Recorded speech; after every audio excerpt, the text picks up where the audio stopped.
Giêsu ít bên hiên lấy tung na khem bêu sa băng mai hồng ký cân sắc sâu lâu đi kỳ Giêsu ít bên hiên van tung vang lên na tê sa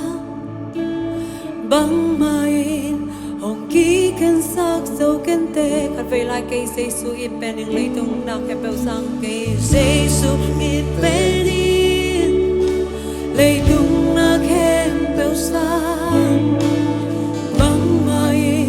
hồng ký cân sắc sâu lâu đi cây Giêsu ít bên hiên van tung vang lên na tê sa băng mai hồng ký cân sắc sâu kén tê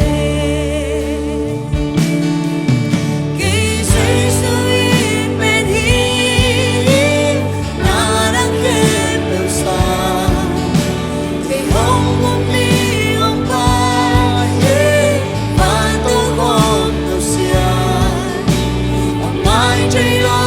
tâm hồn na tê mai na đi anh luôn tăng na hồng kia na si hồng qua cây đông y luôn mà đi xem mồ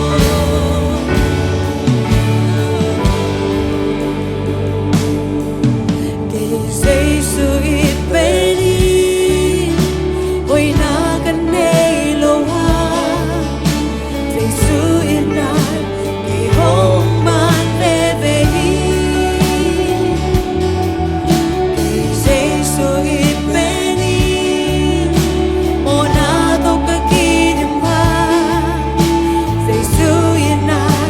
cầm mồ na tên không mãi xa cây Giêsu ít bên đi na đang kém bêu sa cây hồng mông đi hồng bay van tung hồng bêu sia mai trái lo tâm hồn na tê mai na đi anh luôn tăng na hồng bia na si hồng qua cây đông y luôn mà đi xem mồ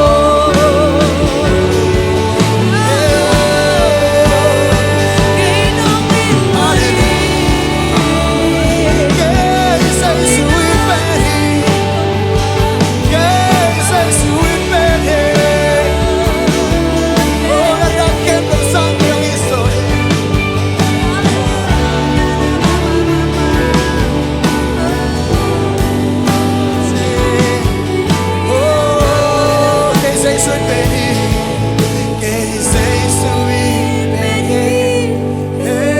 na đang kém bêu sa